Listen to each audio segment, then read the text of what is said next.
Before we begin, this video is sponsored by the Kalam app, an app that helps you learn Quranic Arabic so you can understand what you recite in prayer. I'll share more about it shortly. Enjoy the video. Not much going on. Do you know what the Islamic dilemma is? Oh, yeah. Oh, okay. So does the Quran ever say that it's confirming everything that you have? The verse itself says that what Allah has revealed in it. However, it does also say Okay. that Allah But does has preserved it. So, I mean, no. Wait, brother. Does the Quran ever say it's confirming everything that you have? it confirms the Injil. No. When does it say that? Does it ever say? I'm gonna give you one last chance. Does it ever say I'm confirming everything that you have? I wouldn't say everything that we have today, just because that's your interpretation. Does the Quran ever say I'm confirming everything? No. Look what it says. Believe in my revelations. So I'll tell you the actual translation. This translation is whack. It says Musaddiqan lima ma'akum, confirming that which is with you. Okay, confirming that's with you. Does it say I'm confirming everything that's with you? No. Okay, beautiful. So then, equally so, I was just charitable with you guys. I helped you reconcile that contradiction. I was charitable with you and I said, look, everything doesn't mean absolutely everything, even though he says everything. The Quran confirms, never says I'm confirming everything. So are you going to be charitable with the Quran now, or are you going to go, or we're going to have to go back to Matthew 23? Let me show you 547 in the Quran. Okay, beautiful. Pull up 547. Remember, we're gonna read the Quran through the standards we set from Matthew 23. So you want 547 up? Yeah, I'm on it. Yeah, I got you. I'll pull up as well. All right, thank you. So the people of the gospel are judged by what Allah has revealed in it, and those who do not judge by what Allah has revealed are truly the rebellious. Okay. وَلْيَحْكُمْ أَهْلُ الْإِنْجِيلِ بِمَا أَنزَلَ اللَّهُ فِيهِ. Okay.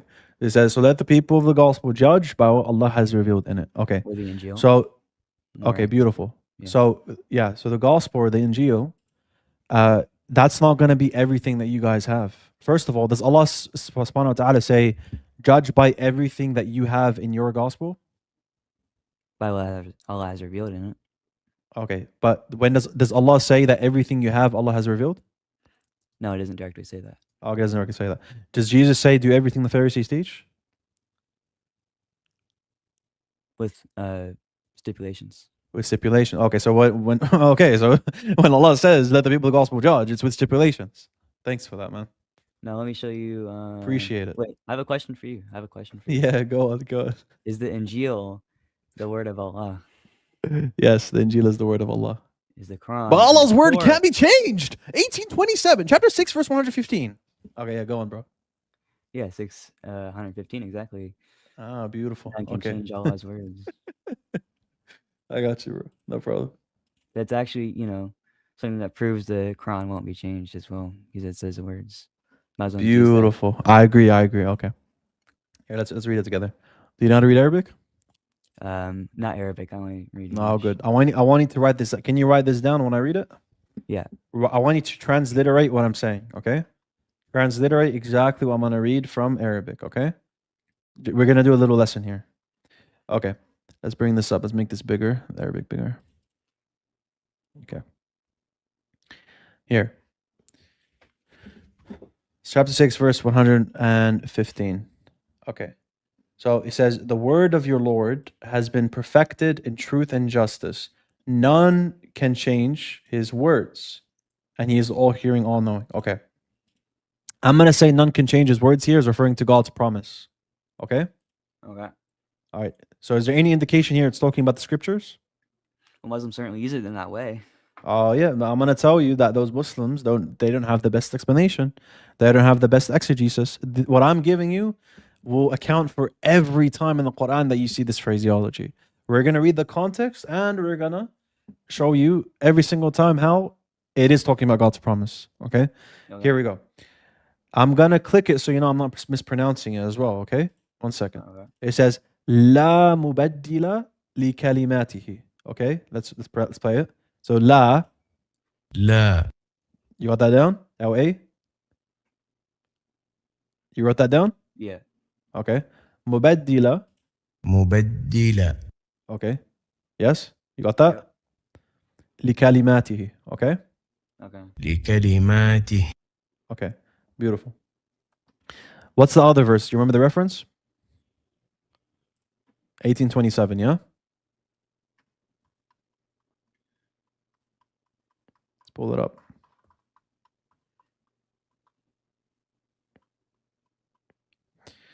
Recite what has been revealed to you from the book of your Lord. None can change his words, nor can you find any refuge besides him. Okay, let's see this. La لا mubaddila مبدل likalimati. لكلماته. It's the same as the other one, yeah? Yeah. Okay, I'm going to show you this means promise. None can change his words, none can find any refuge besides him. Now, here what it's saying is there's promises that's even in the Quran. Okay, there's promises in the Quran that is being recited that is going to be fulfilled, right? None can change his words, nor can you find any refuge besides him. Links to his promise better than not the book, right?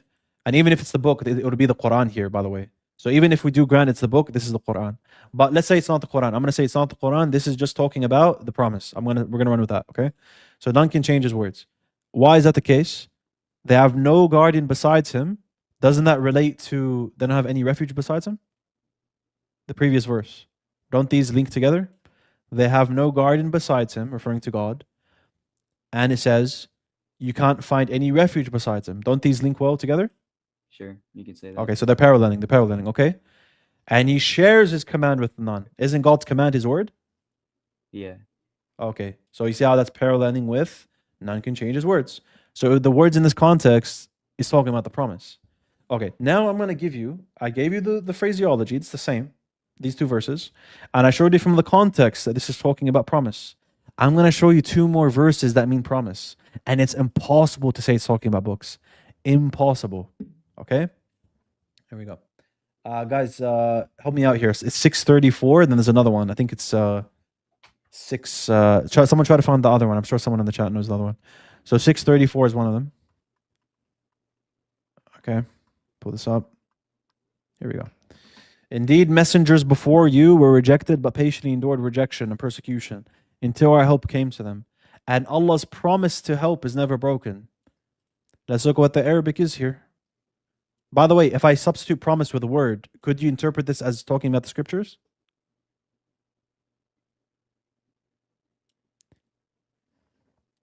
Yeah, I could say so. You could. Dog, how the hell are you going to read this as talking about the scriptures?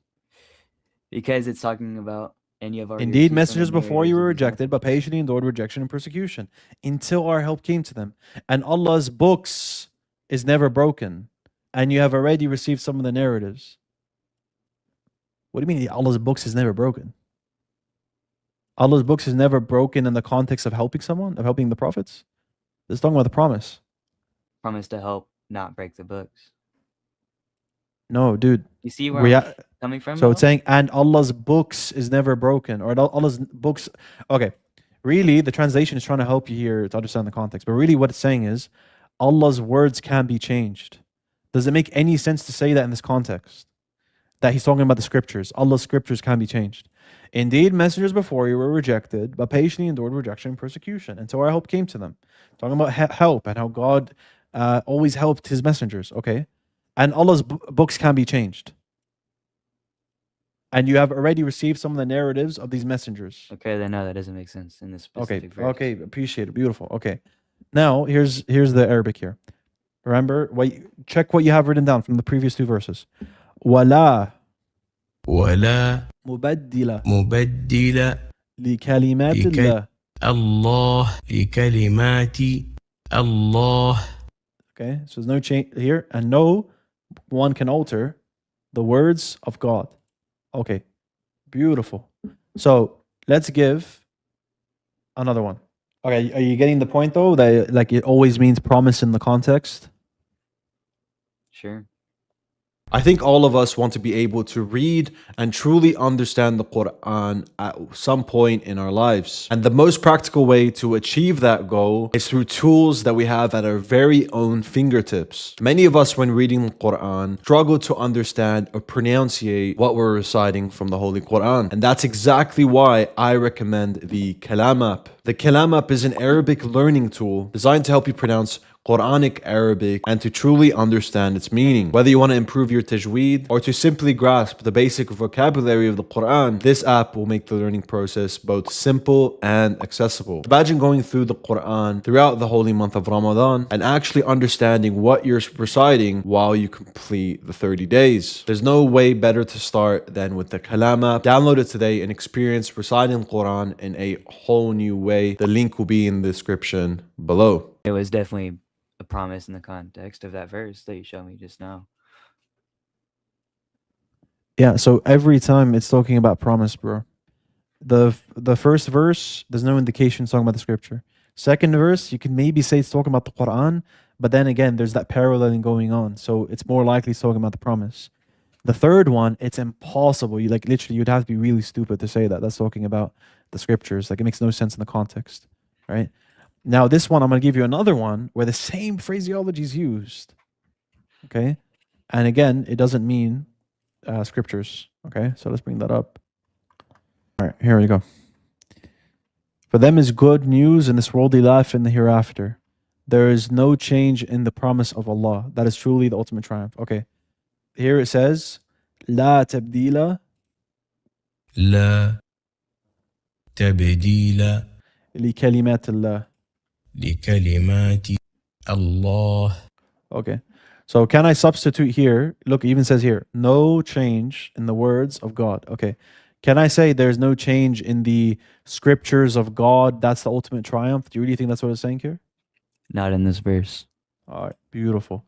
There's no verse where it clearly means the scriptures. This is, I don't know why so many Muslims even think that it's talking about that, given the context and given the Arabic. And our earliest tafsirs, a lot of them say that this is what it's talking about. Okay, so I have a question for I you. mean, bro, it's not the end of the world. You know, they don't use this argument anymore because of this refutation we give. They don't say this argument of no one can change God's words. It's so bad. I have a question for you. Where in the Quran does it say that the Quran can't be changed then? Or where does Allah That the say Quran can't be changed. Yeah. Because I know that's Yeah. a common thing. I want to see where that is. Yeah, I got you. It is certainly we who have revealed the reminder, and it's certainly we who will preserve it. It's talking about the Quran.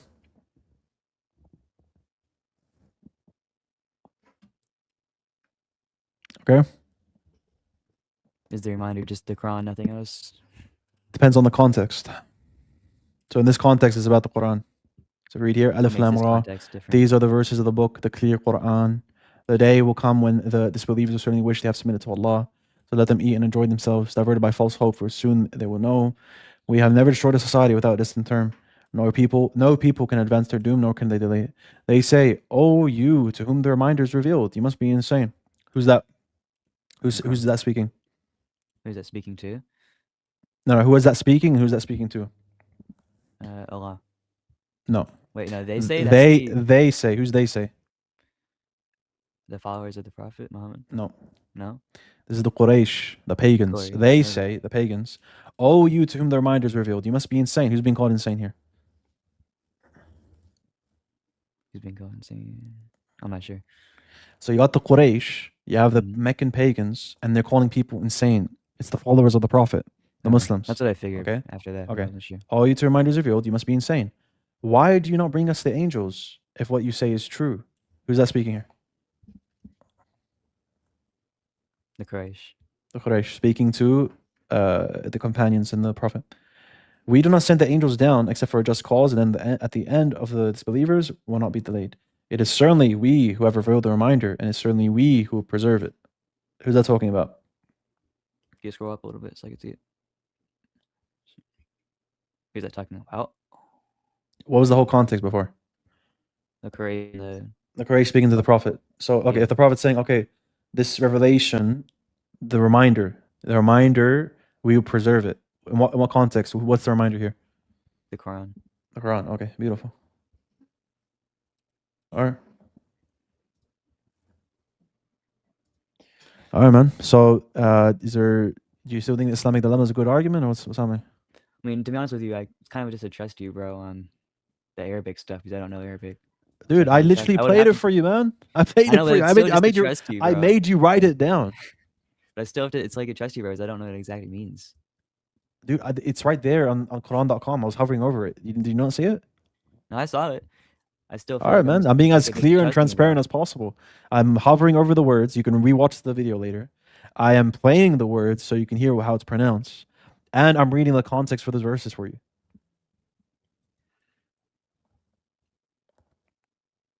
I don't know, man. I can't just, you know. You don't if you don't just You wouldn't because you trust don't me believe with anything. just because you So believe the Islamic dilemma is a bad argument, that doesn't make Islam true. It doesn't make Christianity false.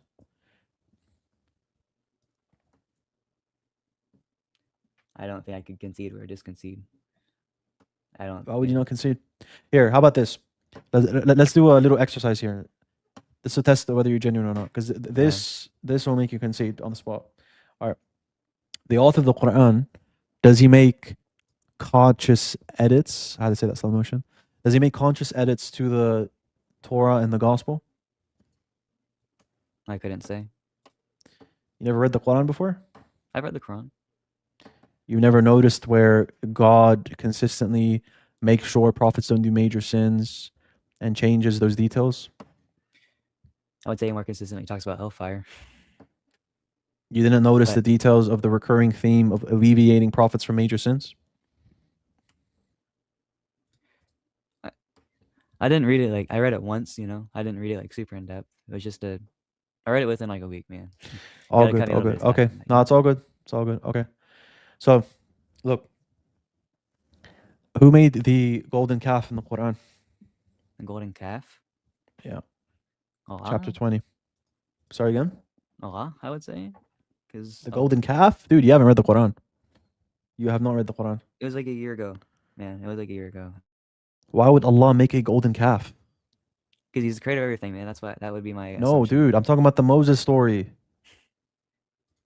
In the Moses story in the bro, you haven't read it. In the Moses story in the Quran, it's repeated. Someone reads a book in 1 week. Do you Dude, expect me to remember the every stories. verse? Okay, here. All right. Tell me a verse in the Gospels. Let's see if I know it. Go ahead. I read the Gospels. Test me. Go ahead. Tell me a detail. How many times Tell have me you a read detail it? you think I don't know. How many, Go how ahead. many times have you read it? I read the Gospels a couple times. A couple of times. That's more than once. Doesn't matter, man. The story appears more than once in the Quran. So go ahead. Tell me a detail in the Gospel. Let's see if I know or no. Go ahead. Tell me a divine claim of Jesus. Let's see if I know. Go ahead. Well, those are fairly common things. Let me give you something. Yeah, go ahead. Anything. Okay, where in Romans does it say that? No, not Romans. knee Some of the will bow- no? Gospels. I haven't read. I never said I read all of Romans. From the Gospels.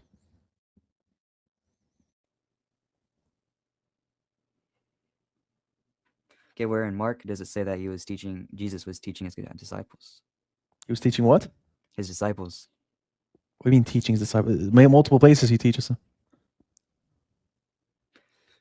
There's multiple places that, yeah, see, similar. Give me a specific example. Let's see. Mark 9:31.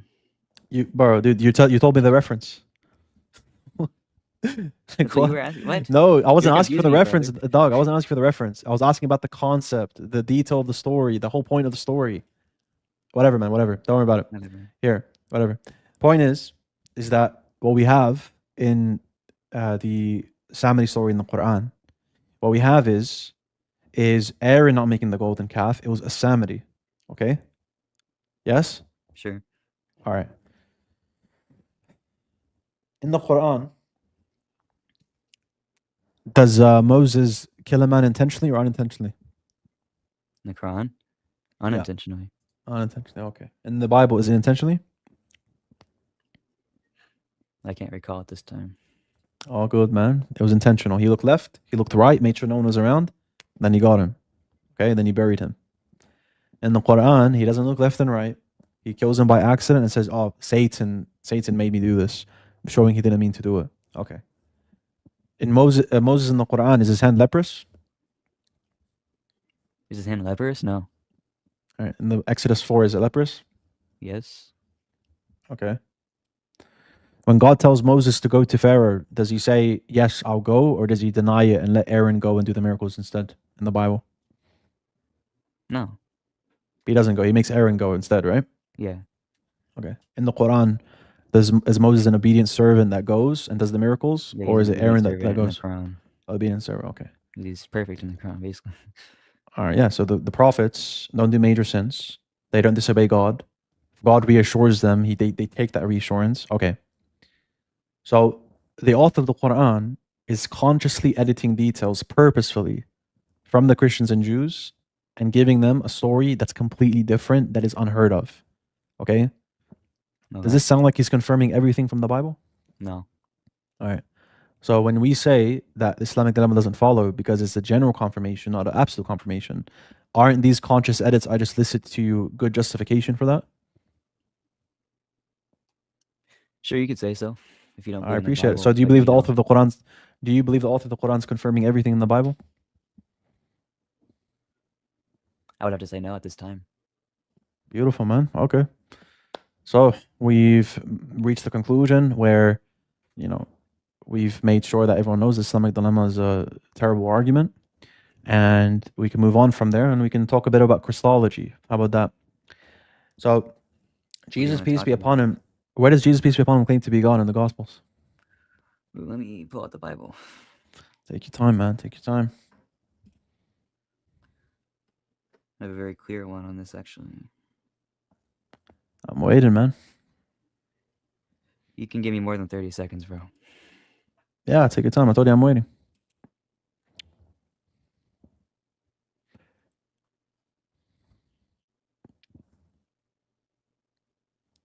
See the comments here. Mark 2:10. Okay, read it.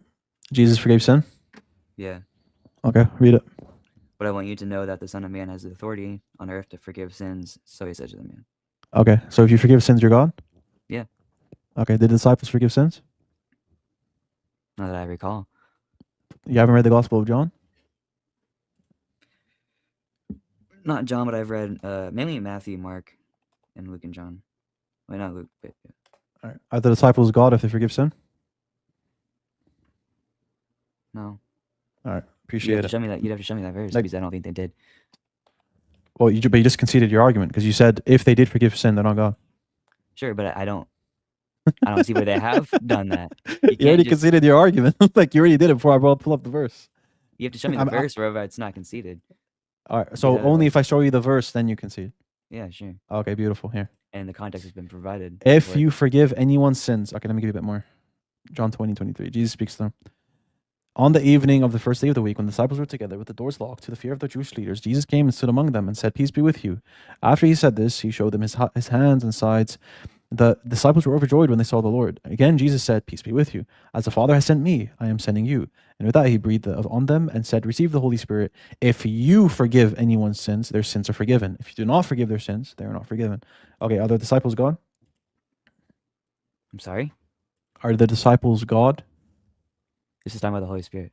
No. Who's the you here? Who's the you? The Holy Spirit. Nope. And with that, he breathed on them and said, "Receive the Holy Spirit." Who's he speaking to there? Disciples. Okay.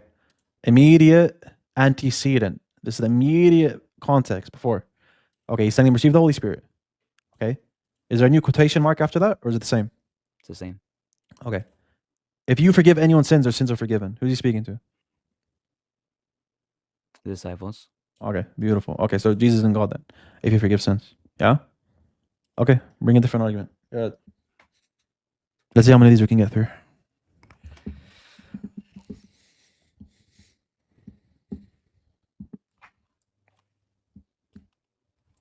Let's see.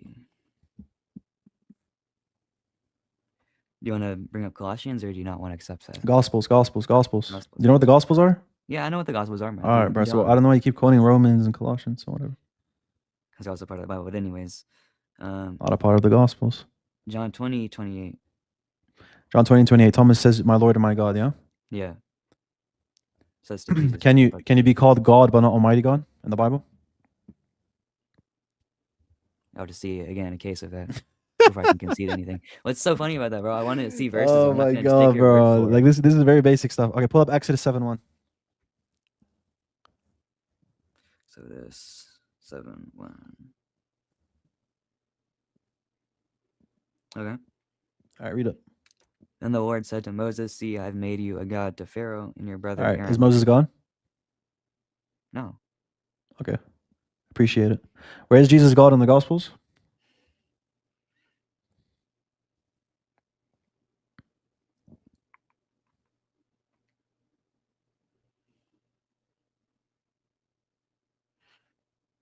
It's unfortunate you won't take Romans from Paul. I don't care about Paul. I care about what Jesus said.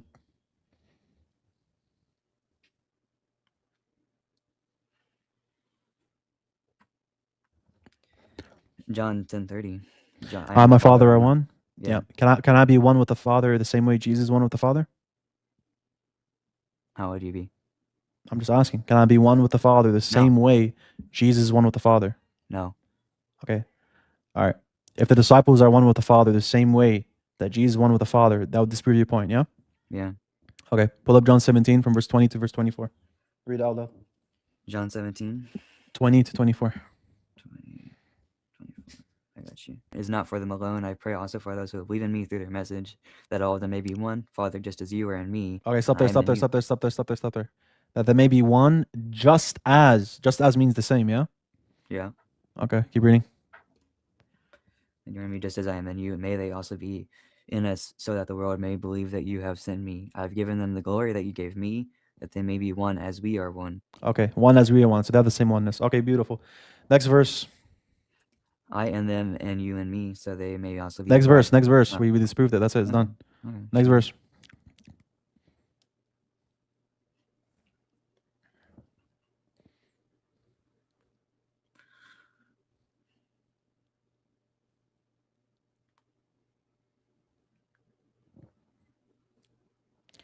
Ooh, you take Revelation?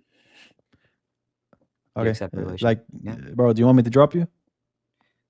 What do you mean? What did I tell you twice now? So you don't take Revelations? Okay, which is also Jesus. Is Revelation the Gospels? Like, that's why I No. asked you before. Do you know what the Gospels are? Because you keep. Yes, I don't do. know. I know I the don't know four why you keep quoting Gospels. stuff that's not the Gospels.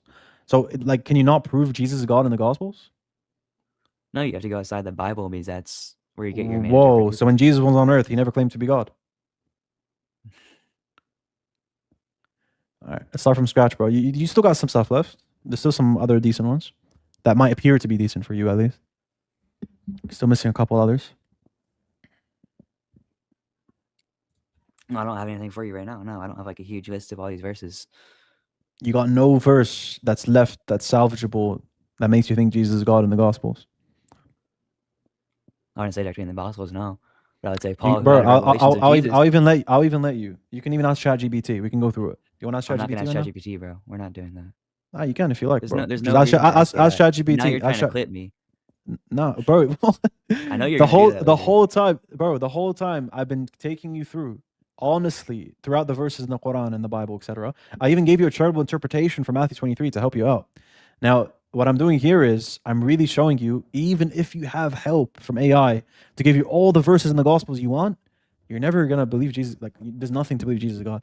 I'm not doing this to embarrass you or nothing. I'm just saying, if you want extra verses that may remind you, you can ask ChatGPT. Like, for example, John 8:58. Before Abraham was, I am. You want to do that one? Do you believe Sure. does that mean Jesus is God? Before Abraham, yeah.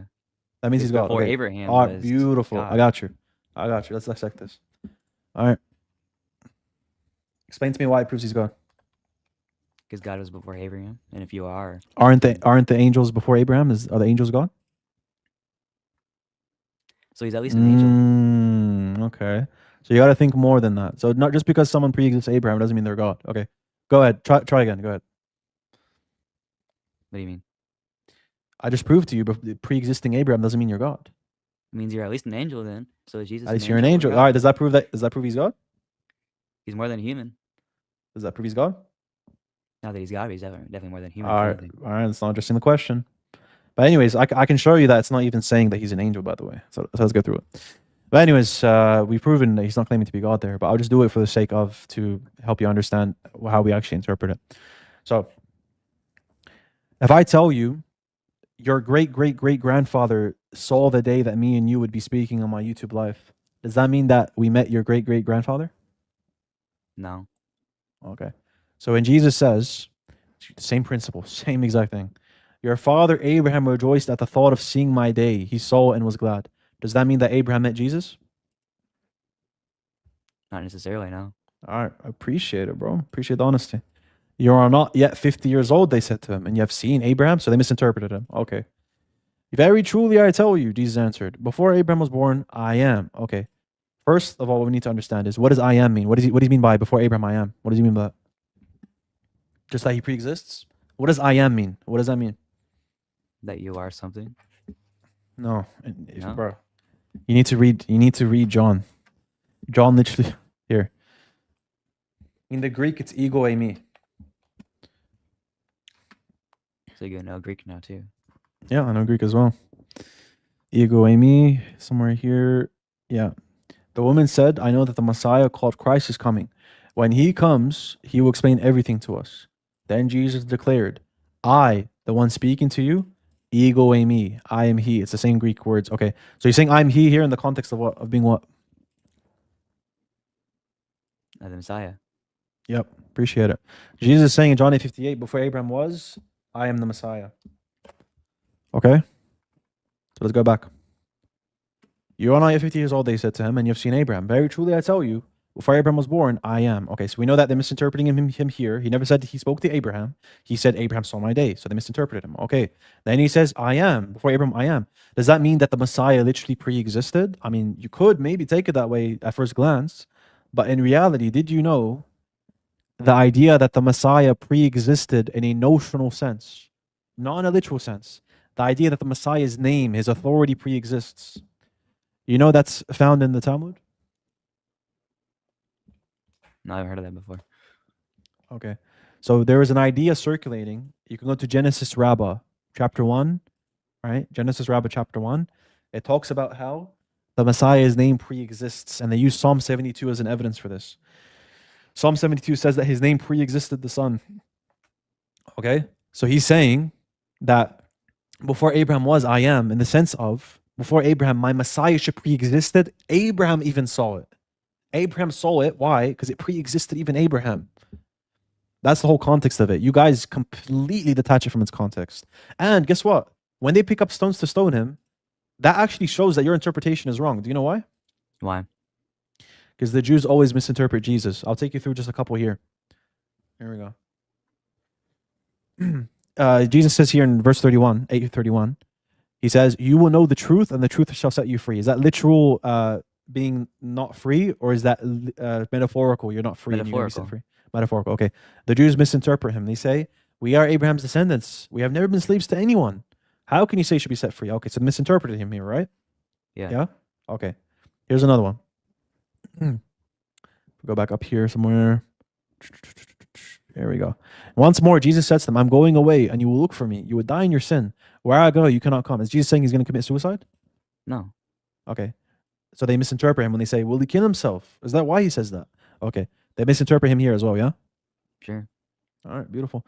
So let's give you one more taster. There's heaps of them in John. So you completely miss the point. It goes over your head if you think that they interpret him correctly. So here we go here. John 8:43. Why is my language not clear to you? Because you are unable to hear what I say. You belong to your father, the devil. Okay, so these same people that Jesus is saying, you can't understand me. My language is clear, but it's not clear to you. You can't hear what I say. You belong to the devil. These same people, we're going to rely on their interpretations, or we should rely upon other than their interpretations. I am relying upon other than their interpretations. I'm on Jesus' side. You're on their side by saying that, oh yeah, it's blasphemy, stone him, blah, blah, blah, right? So anyways, give me another verse, man. So what besides John 8:58? Let's see. I don't have much else written down for you, bro. I don't got like this whole list of things written down. You feel me? No, I got you, man. So what can I say, man? What can I say?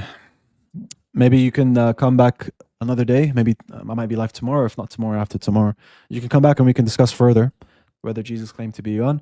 Try to think about the explanations I gave. Try to think about, maybe I've been lied to. Maybe I've just been misrepresenting the text. Let me reread the both sides now. So I mean, other things. Who lied to you from our side? I wouldn't say it's a popular dialogue guide, but I've certainly been lied to by people that are more in my local community. Muslims? Muslims, yeah. What they lie to you about? Things in the Bible, like prophets of Muhammad. No, he's definitely in there. Okay, show me your best thing. All right. So what did they give you first? There's something about like a location of being on a mountain. Sinai, I think. Selah. Sela. Okay. Yeah, Isaiah 42. Yeah. That one. Yeah, that one is the prophet. Yeah, they're not lying. Well, I showed you a map. I showed him a map, like a whole map of it, and there was a mountain completely different where Jesus was, that Muhammad never touched. Yeah. So you're thinking it's Jordan, right? The mountain in Jordan. Yeah, correct. Okay. So I'll help you out here. So he's not actually lying to you, but maybe he couldn't formulate it well. Here. Okay. Isaiah 42. Okay. What you're talking about is verse 11. Let the people of Selah sing for joy. Let them shout for the mountaintops, right? Okay. Yes? Yeah. Okay. So Selah can mean like the Jordan place you said, but scholars also say it could be Arabia in general. Did you know that? No, I haven't heard of that one. All right, let me show you the commentary. It's from a Yeah, Christian sure. commentary. All right. So that's the first thing. Second thing is, what does Selah mean in Hebrew? I can't answer that. I don't know Hebrew. It means rock. Let the people of the rock sing for joy. So it could be, right, that Selah, Mount Selah in Medina is being referenced. Why? It's a mountainous region. And Medina is a mountainous region in Arabia. So saying that's, I wouldn't say that as a point as like, okay, it has to be in Medina. I wouldn't say that. I would say that's a cherry on top, the fact that there's a mountain there that's called Selah. But I wouldn't say that's like definitively what it's talking about, right? I would say, yeah, that's a very interesting point.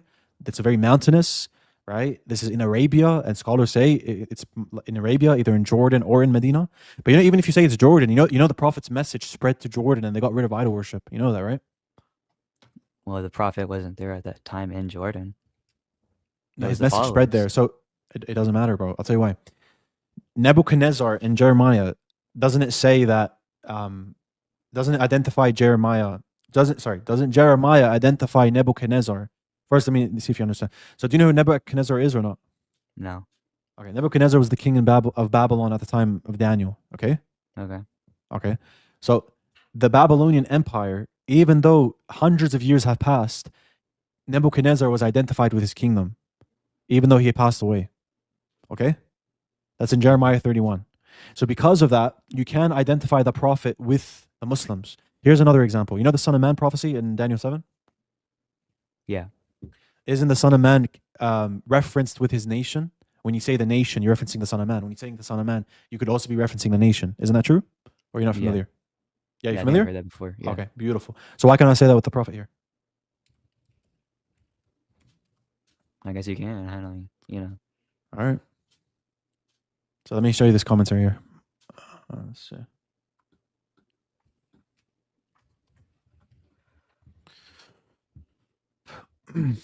Here, so this is Barnes' Notes commentary.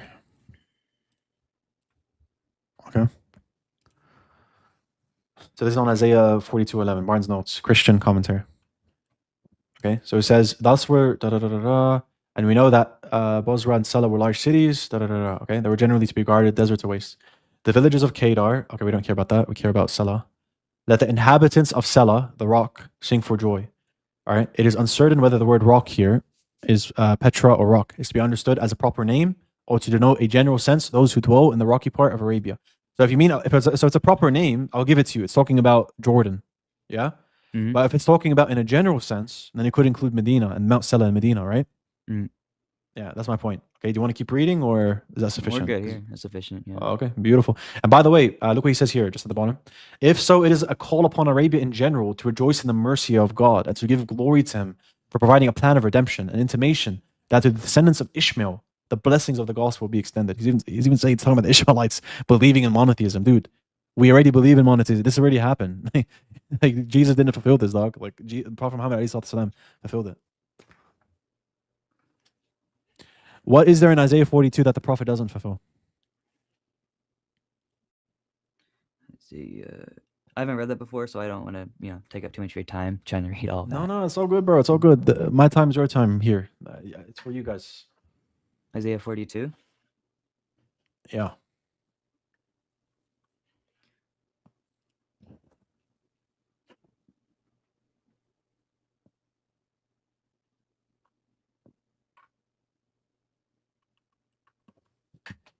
You want to read through it together from the beginning?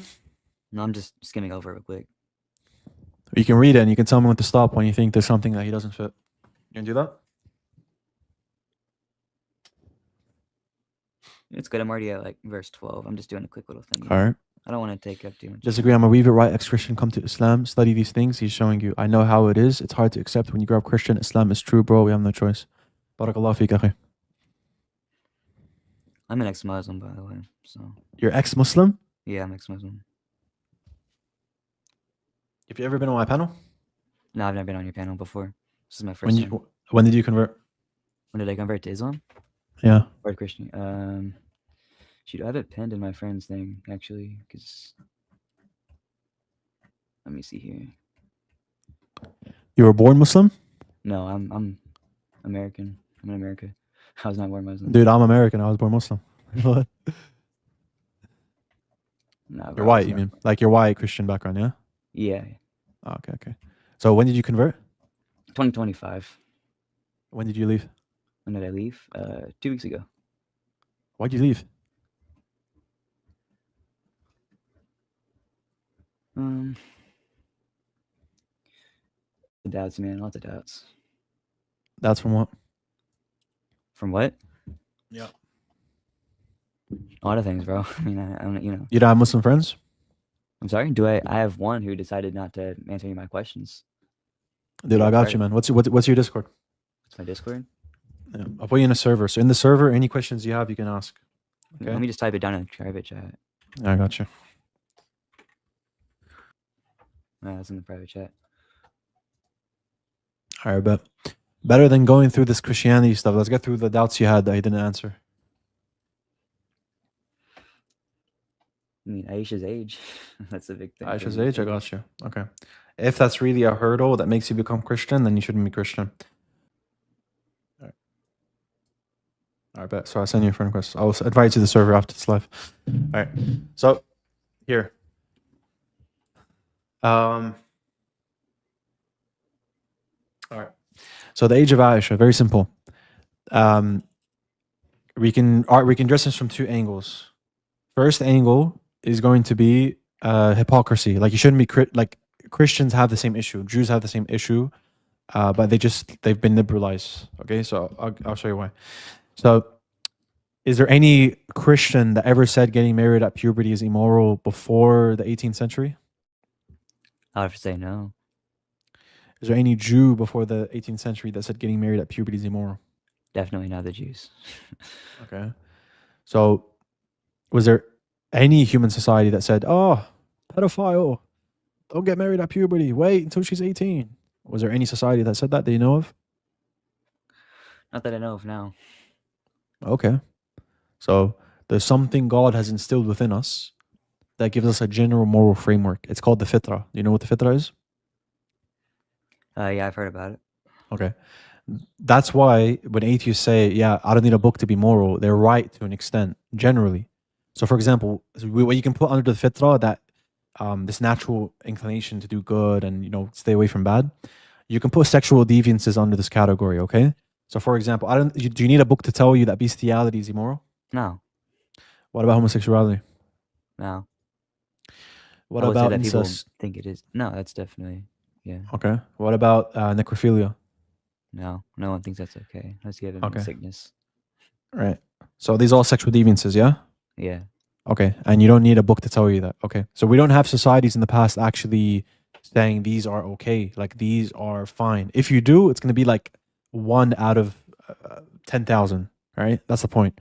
1 out of 10,000, showing that this is actually natural, right? Another thing is societies in the past, were they mostly patriarchal? Almost all of them patriarchal? I would say yeah. Okay, so that's all fitri. That's all natural inclinations. Only recently, people are trying to deviate from that, and they're still struggling. People still say, yeah, these are deviances still. Okay, even though people are trying to normalize it. So the point being, getting or having relations with someone who's prepubescent, is that sexual deviance? Yes. Okay, we agree on that. In Islam, we agree on that. Okay. Do you think that having or getting married and consummating with someone that has reached puberty, right? Do you think that's a sexual deviance? If they're not mentally ready and potentially even physically ready, just because you said puberty doesn't mean you're physically. No. I'm saying When I say puberty, I mean they are ready mentally and physically to have relations. And in the case that, look, some girls, look, girls back then, when they were young, they were being equipped at a very young age to, as soon as they reach puberty and around the time when they menstruate, that's when they are ready to be a woman, essentially, right? Now, the ages could differ, but I'm just trying to get right now from you that if someone reaches puberty and someone consummates with that person, is that pedophilia? Is that pedophilia in the sense of the sexual deviancy I told you before? You have to say no. The reason why is no society before ever said that. If that was the case and it's just naturally something that's a sexual deviance, then you would be able to find everyone saying that's wrong, or at least a good portion, or at least some, but nobody was doing that. And I So- personally wouldn't touch a 10-year-old, for example. Just I because he understand first you menstruated. you personally living in the West where there's industrialization that's went on.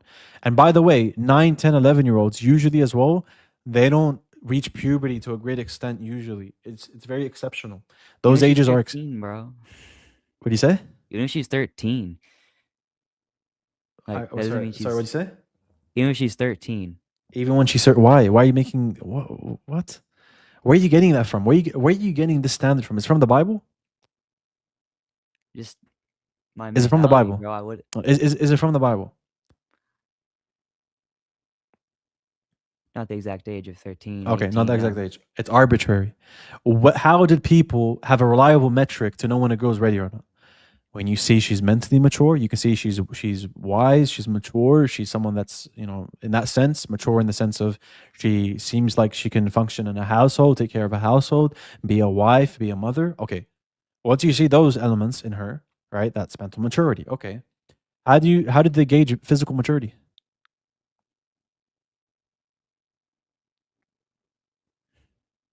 What do you mean? I mean, by, if they've menstruated, if everything's developed Puberty. properly. Yeah. Okay. Did they wait till she was 13? No, they waited till she was 9.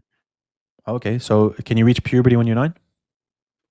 In very rare cases. It's not very, very rare. What do you mean very, very rare? Pretty fairly rare.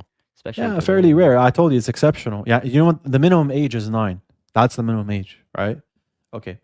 Would it help out if she was 10 or 11? Like, what does that change, Yani? Like, what? Because she has 2 digits now. That's what changes. The point is that okay, she reached puberty. Okay, she reached puberty. That's the standard we're looking for physical maturity. Yeah. Mental maturity. What are we looking for? Those metrics I told you before. Like the society sees that she's functioning well. She can function as a wife. She can function as a mother. She has these traits and maturity to her. Okay. That's usually recognized by the father. The father can see if she's ready or not. Okay. No problem. We've already on the same page that it's not a sexual deviance for people to marry when they're young, when they reach puberty. That's not a sexual deviance to marry someone when they reach puberty. Now, today, obviously, the mental maturities aren't going to be at that level, right? Even if a girl's physically mature at these young ages to have relations, you see these girls having sex in high school and whatnot. Even though that's the case, that's not good. That's not good for her because she's not mentally mature yet, right? So, point being, she needs to be mentally mature and physically mature. Okay, right.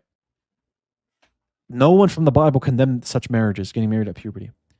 No one in the church ever condemned it. No rabbi ever condemned it. Nobody condemned getting married at these young ages. Even the enemies of the Prophet ﷺ, did any of them bring up the age of Aisha? I would say it's more a modern thing. Yeah. All right, beautiful.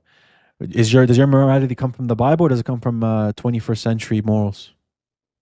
It comes from what I've been raised with, man. I don't know, No. As a Christian, like, where should it come from? It should come from As the a Christian, Bible, it right? would probably want to come from your Bible, yeah. You'd Yeah, probably want okay, to change beautiful. your morals if your morals don't match with it. Beautiful. Where in the Bible is the age of marriage? I don't think there's an age. So the Bible presupposes that the age of marriage is fine at that time? Is that what you're telling me? In the Pentateuch, in the Book of Numbers, also the Book of Numbers says you can take little girls in with you, but that's a different topic. It's fine. Point is that Book of Numbers, Leviticus, Deuteronomy, right? All these books in the Pentateuch from Moses, in the books of the prophets, in the history books, First Samuel, Second Samuel, Chronicles, all these things. You have in the Gospels where Jesus is speaking, in the epistles of Paul talking about divorce, talking about marriage, talking about living a certain lifestyle, talking about what you can eat, what you can't eat. From the traditions from the church fathers, you're telling me no one said, "Hold up, why are we getting married at puberty? We should be waiting till they're 14." Doesn't that just assume that what they had was already fine? Sure. Okay. So there should be no reason to doubt, bro.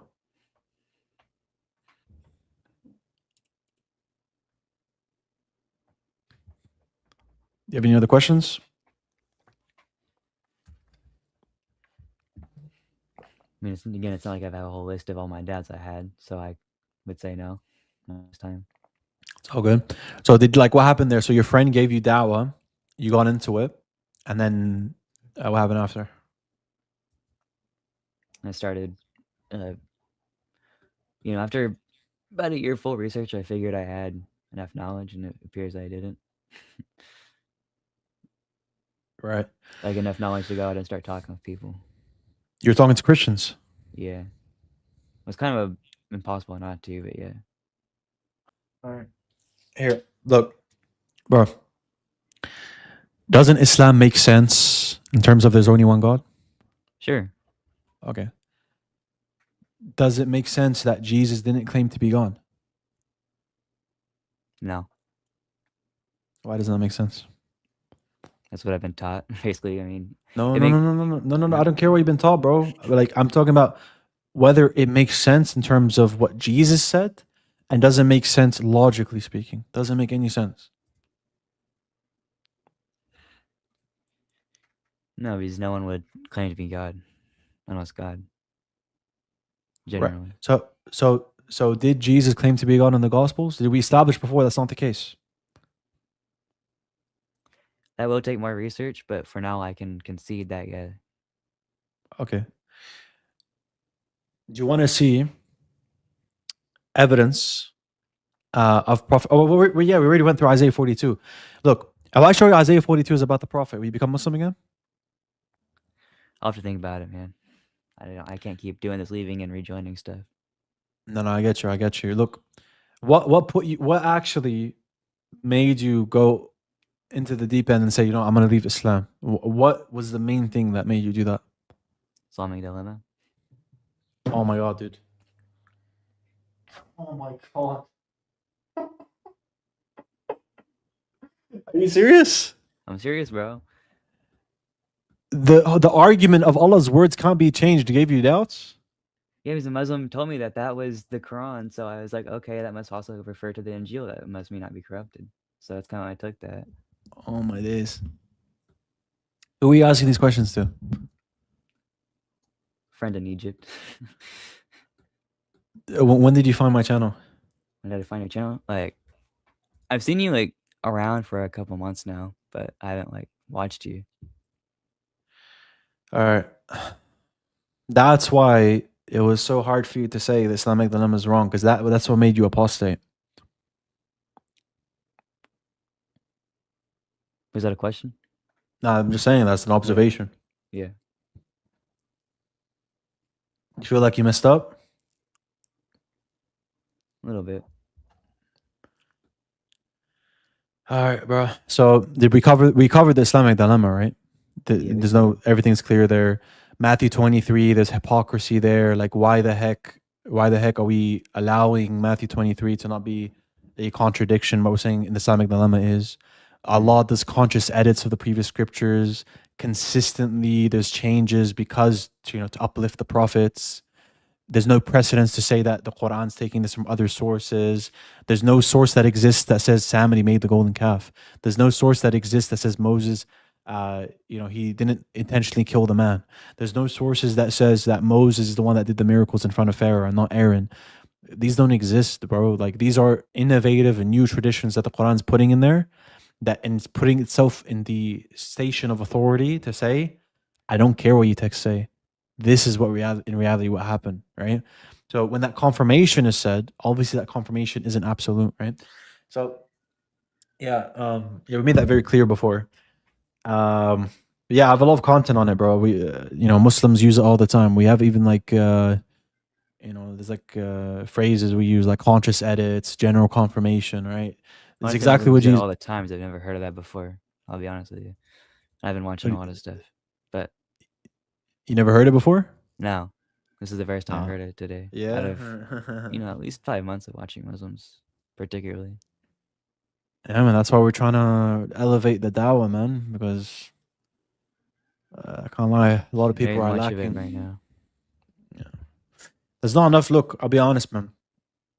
There's a lot of Christians putting out content, right? And there's not enough Muslims pushing out content. And if they're pushing out content, a lot of the time it's not up to standard. Being very honest. I mean, what happened to me last night? I was talking about the Islamic dilemma too. And what happened was, basically just kicked me out and showed me a tasfir. So that's kind Who? of Muslim Orthodox, I think. Libiano. Yeah, He gave you a tafsir and then he just dropped you down. yeah. What's the timestamp? He never posted it Where was it? on it. On Oh, and TikTok? sorry, no, it wasn't Libiano. It was I'm sorry, I'm thinking of someone else. It was Daniel Hakikachu, I think his name. No, bro, I've watched him Daniel before. just gave you a tafsir and then dropped you down. Yeah. What's the timestamp? Again, he didn't post the live at all. He didn't post it live at all. No. I was looking to show my friend actually, and he never You posted showed your it. you. Oh my days. Yeah, So you showed it your friend or not? No, I couldn't show it to him because he never posted it. When was that? Yesterday, last night. What's the tafsir he gave you? Just whatever tasfir comes up from Quran.com whenever you go to. Which verse did you bring? Let me go back to my notes so I could show you.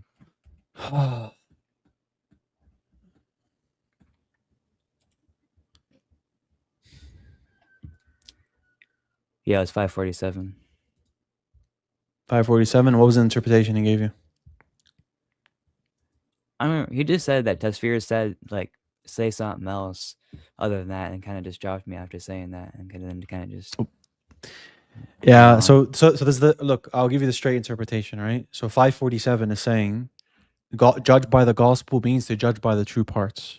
Okay, and the true parts there, obviously, this is in relation in parallel to what I gave you before. When Jesus says, "Do everything the Pharisees teach," does he just mean the true parts? I'm sorry. Can you say that again? Yeah. So Matthew 23, when Jesus says, "Do everything the Pharisees teach," he means the true parts only, right? That they teach. Yeah, it would be a So logical okay, so conclusion. all right, beautiful. So the same logic when Allah says judge by the gospel, he only means the true parts. You understand? Yeah. Yeah. And the reason why that's not circular, I'll even anticipate it. Look, I'm helping you out here. Someone might say, oh, that's circular. Why is Allah saying to judge by the true parts, but we don't know what the true parts are, right? Why are we going to presuppose Islam? Yeah, you understand that critique? Yeah. Okay. The reason why is the Quran assumes that the proper following of your scripture involves following the Prophet's description. So if the Prophet's description is in your book and you're meant to judge by the true parts, that assumes that the Prophet is already in your book and that whatever the Prophet says is true. You get what I'm saying? Yeah. Yeah. So judge by the gospel, judge by the Torah really means judge by the true parts. How do you know what the true parts are? You know the Prophet Muhammad ﷺ is a prophet of God. So then you're justified in only taking the true parts and becoming Muslim. Make sense? Yeah. So that's basically the theme everywhere. Like 568, 547. It's saying, there's good laws in there, like in 547, like pardon the oppressor. It says that in the tafsir of Muqatil bin Sulaiman, right? You have that. You have also in the 568, chapter 5 verse 68, the tafsir say this is talking about the description of the Prophet as well. So let me put it this way for you, bro. If the Prophet is in the Gospel and Torah, then it's not circular for the Quran to say just judge by the true parts, which includes the Prophet's description, right? Sure. Yeah. All right. Beautiful. And the reason why the reason why you're justified in taking those parts and not the rest is the prophecies of the Prophet are miraculous. They're prophecies of the future. That gives you better justification than some historical detail about Aaron making the golden calf. That historical detail contradicts with Islam. You shouldn't judge by it. Why? Because your book has prophecies of our prophet who's telling you that's wrong. You know what I'm saying? Yeah. Okay, so that's the justification there. So basically, it's a general confirmation. It's a general confirmation of the true parts that will lead you to Islam. Allah is saying there's true parts in your book. You will notice continuity, including the Prophet's description, and for that reason, you should become Muslim. That clear? Yeah. All right.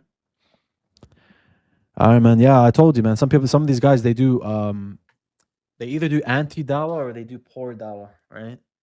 So, yeah, like we know Daniel's not that familiar with Islamic dilemma and stuff.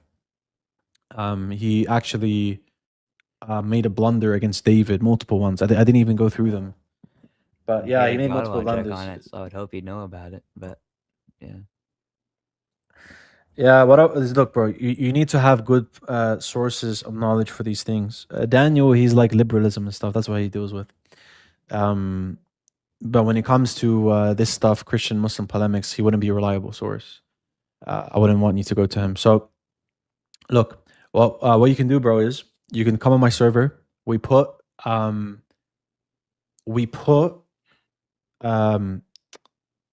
reverts or whoever else that needs like support, or even apostates, people that had doubts and apostate or whatever. You can come onto the server, ask as many questions as you like, and inshallah will guide you back towards bi'idhnillah, towards Islam. It seemed like this is what you needed, right? Because you had your Egyptian friend, right? Yeah. Yeah, so look, the responses I gave you today, they're all like reasonable. Everything doesn't like, is there anything you really dispute, or everything sound fine? I think sounds relatively fine. Okay, man. Some stuff I kind of just gotta trust you on, but yeah. Like what, for example? Just the Arabic, man. That's the biggest thing. Because I don't know Arabic. That's kind of just trusting you a little bit, but It's all good, man. You can rewatch it. You can Yeah. rewatch it. Yeah. So what other things do you think the Muslim community lied to you about, or do you think they didn't do enough for you? I mean, they lied to me about the age of Aisha. That's one big thing that kind of Did I clear that up for you here? yeah, today? you cleared it up. But I'm just saying they told me she was 18, and that and then I learned Yeah. later. Wrong. Yeah. Guys in the chat.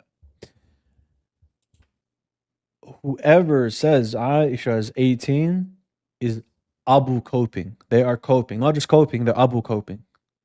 Right? If you're going to say she wasn't 9, she was maybe 10, 11, whatever. Right? If she was like that age bracket, okay, maybe she got it wrong by a couple years. They didn't have calendars back then. But she's not gonna get her age wrong where she's 18.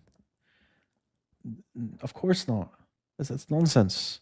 Right? No one ever said this until they needed to say it. That's a sign it's a cope. I don't care if you're Muslim, Christian, whatever. If you need to ad hoc reconcile something and change history because of some social pressure or whatever, then you're coping. Same thing with Trinitarians. If you need to reinterpret the text that clearly says Jesus is God, you're coping. If you need to completely reinterpret, Asma was this age and this and that, and then these later narrations from 300 years later that don't even have chains, they're going to help us differentiate between Aisha. Dude, come on. It's much more honest, right? I'm not going to say honest, actually, because I want to classify them as being dishonest. I think they just have a hard time swallowing it, so they try to reinterpret it, right? But really, it does more harm in the long run because the evidence for it is weak, bro. Like, even if, look, I'll even say here, this is how honest I am with you, bro. Even if she was 18, the Quran and the Sunnah and the ijma' of the madahib would have no issue with girls getting married at 9, 10, 11. If they reach puberty, of course. Right? Why is that? Quran chapter 65, verse 4. وَلَا إِلَمْ يَحِدْنَا. Those that haven't menstruated yet. Do you know what that's referring to? People just haven't hit puberty. No, not girls that haven't reached puberty. Nope. That's talking about girls that have reached puberty but just haven't menstruated. Okay. Right? So a girl might be 12 years old. She's about to menstruate. She's pubescent. She has desires and whatnot. She's developed to an extent because menstruation comes in the latter stages of puberty. So she's about to menstruate, let's say, and she has these desires, and then she gets married and they consummate at 12 years old. That's what it's talking about. A girl's at divorce and whatever. But the tafsirs and everything, they all say she's a young girl. She's a young girl. She's a young girl. She hasn't menstruated because she's a young girl. Okay, so she's like what? Like she's young. She's like 9, 10, 11, 12, 13, 14. She's young, hasn't reached the level of menstruation, but she has reached puberty. That's what the scholars say on this. I've spoken to multiple scholars on this. So point being, if you're going to get away from Aisha being 9 or her being 10, 11, whatever, may Allah be pleased with her, right? If you're going to try to get away from that, you're not going to be able to get away from that verse. And you're not going to be able to get away from the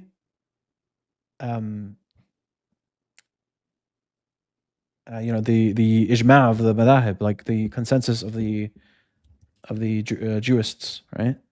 So anyways, anyways, is there anything else besides that you think they haven't done enough for you on, or anything? Not really. That was the big two things that always got me. All right. Did you watch Libyano's debate against IP, Prophet Muhammad in the Bible? No, I've been wanting to. I recommend watch that, bro.